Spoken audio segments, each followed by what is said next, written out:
the anticipated 2-7 matchup between Houston and Golden State, which might be the most anticipated 2-7 matchup that we've had in recent memory, at least. I'm sure there have been others, but this is a great 2-7 matchup. Golden State going up against Houston. You've got the fading dynasty with the injection of Jimmy Butler going up against the young team with the great defenders who's going to out-physical you. They get that primetime slot on Sunday night. So, obviously TV execs thought this was going to be a good series as well. And it could not have gone worse, I think, for the Houston Rockets, who in game one sort of proved their doubters right. They are a terrible half-court offense, and they played terrible in the half court. Their guards in Jaylen Green and Fred VanVleet, where they combined like 7 for 34 or something like that from the field. Jaylen Green just disappeared down the stretch. Fred VanVleet couldn't make a bucket until the very end. Alperen Sengun was like the only guy who looked comfortable out there. Meanwhile, Amen Thompson, who I'm high on, wrote a profile on him in the magazine recently, but he is not the Steph Curry stopper he was in the regular season, at least not in game one. Steph got off and got his.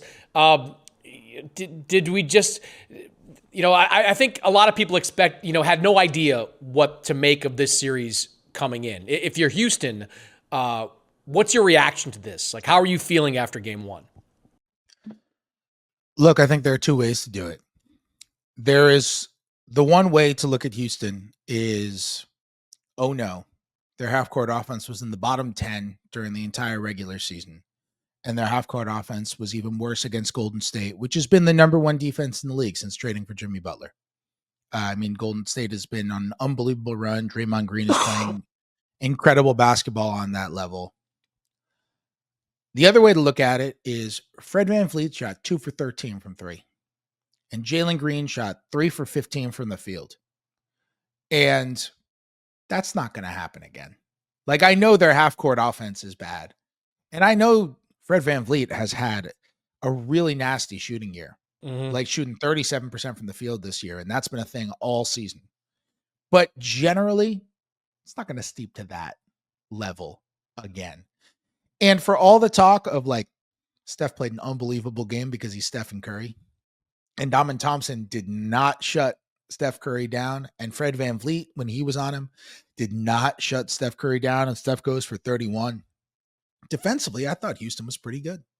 I mean, they did not lose this game because they couldn't contain the Warriors.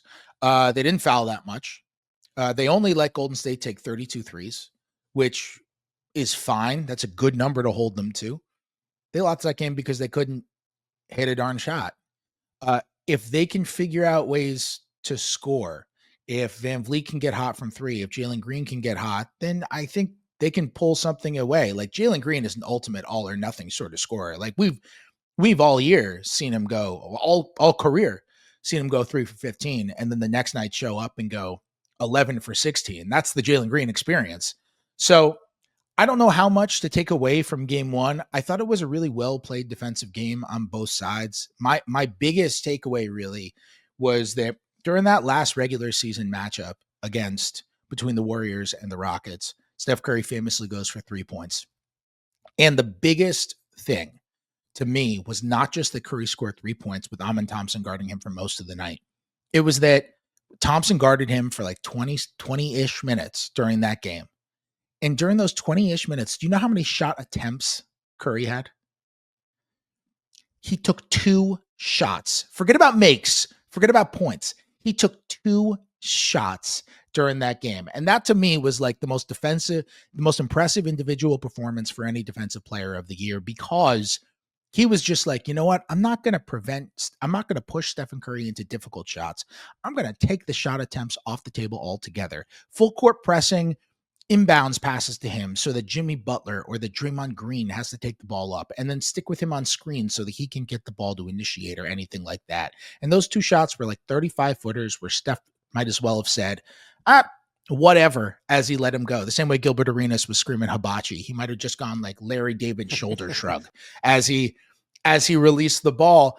And Curry did an unbelievable job opening himself. I mean, he's the best off-ball player we've seen maybe ever. And he did an unbelievable job opening himself up for shots. Just a masterclass performance from a dude who puts on masterclass performances for a living. Underdog just became one of the best places to make picks during the basketball playoffs with their Extender promo. With the Extender, you can play your way to increasingly bigger boost each round of the playoffs. Underdog is a leading place to make all your sports picks, and you can play now in your state. Millions of fans have already won billions making picks on Underdog. Will you be next? To play, all you have to do is download the app and choose whether a player will go higher or lower in one of their stats. You can choose things like points, assists, and so much more. If you get your picks correct, you can win up to 1,000 times your money. So you could turn $1 into $1,000 with just your hoops knowledge. This week on Underdog, I'm looking at the NBA playoffs and selecting Anthony Edwards for higher than 24 points and Luka Doncic for higher than 8 assists.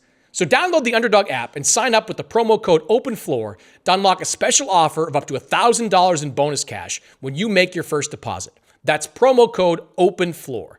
Must be 18 plus, 19 plus in Alabama and Nebraska, 19 plus in Colorado for some games, 21 plus in Arizona and Massachusetts, and present in the state where Underdog Fantasy operates. Terms apply. See assets.underdogfantasy.com/web/extend.html for details. Concerned with your play?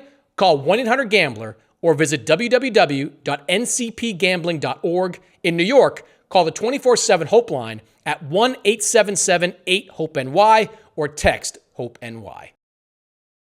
If I'm Houston going into game 2, I think the rope on Jaylen Green has to be really short.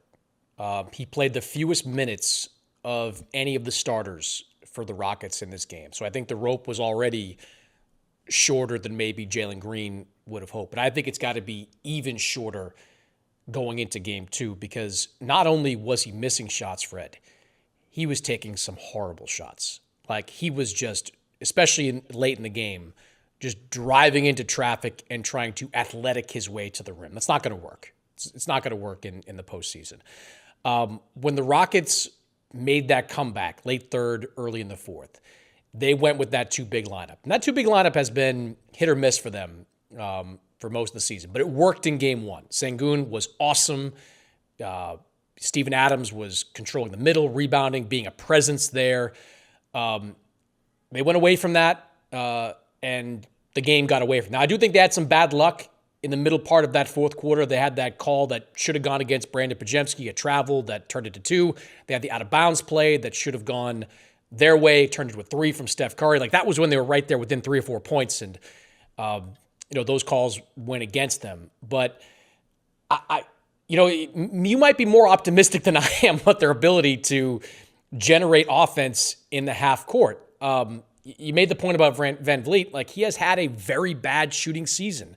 And Jaylen Green, in these moments, I had Jaylen Green on my list of the guys going into the playoffs who are under the most pressure. Because if Jaylen Green doesn't prove that he can be a consistent half-court scorer, he is out of there. Like, I'm of the belief that they are going to move him and get one of those guys that they've been talking about. Maybe it's Kevin Durant, maybe it's Trae Young, maybe it's somebody else that we're not thinking of. And he's going to be the price they have to pay to go and get them. So I think if Ime Udoka, the two things I would say coming into this game 2 is, Jaylen Green he starts, he gets his chances, but if he starts to be inefficient and if the shot selection is awful, gone. Go to the 2-big lineup, use Adams, use Sengun. Golden State doesn't want to play big. They don't want to play Kevon Looney minutes out there. Like, they want to play with their small lineup. Punish them. Make them pay for that. You're going to pay a price probably because they're going to be all over the floor shooting threes, most likely. But when I saw this team making a run in the second half, it was in part because Sengun was great, and in part, I think, because Adams was physical in the paint. And I think that's got to be. You've got to go Sengun, Adams. I thought Jabari Smith played well for them. Dylan Brooks is going to be out there, and Van Vliet, as the point guard, is probably going to be out there. I think, for me, Jaylen Green is going to be the odd man out if he doesn't open up that first half as a much different player. Yep, I'm totally with you. And look, it's not as much that I'm optimistic about their half-court offense. I think their half-court offense is a problem, and whether it's in this series or another one, will eventually do them in. It's more that didn't feel all the way like a Houston Rockets game. And look, maybe maybe that's just because the Rockets are really young. And a lot of them, this is their first playoff experience. Not Van Vliet, not Steven Adams, but not Dylan Brooks, but for a lot of them, this is their first playoff experience. And you have to go through it in order to learn. And obviously, that's not the case for any of the Golden State Warriors. But that being said, like it didn't feel like a Rockets game. The Rockets had one of the most explosive fast break offenses in the league this year. We didn't see that against Golden State, and they weren't really running off of turnovers in the way that we've seen them capable. They annihilated the Warriors on the boards, which is they're supposed to do, especially when they play that double big lineup you mentioned. They annihilated Golden State on the offensive boards, killed them. But you know what they didn't do? Their second chance offense wasn't that good. And that comes back to the half court.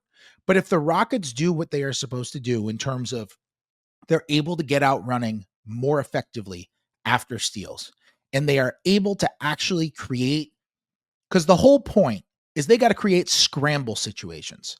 Because when Golden State has a set defense, they're not going to be great. When they're going to be able to score is in scramble situations. Scramble situations happen in the half court.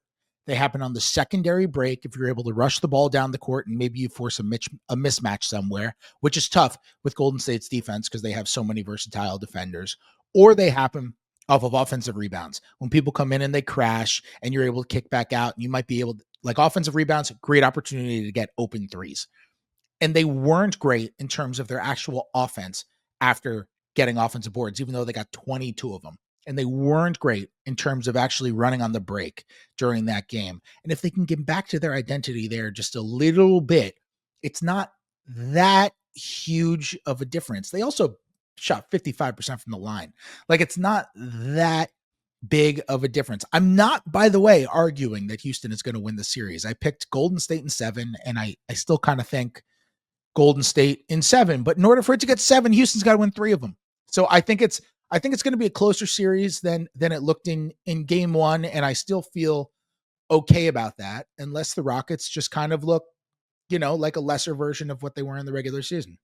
I mean, they're going to be tested because now they got to win a game in Oakland or in San Francisco. And look, Ime's done it. Dylan Brooks, to a degree, has done it. Steven Adams has done it. But the rest of these guys, we're going to find out what they're made of in this series. I said that coming in, and I think we're definitely going to see it now that they've dropped the first game of this series.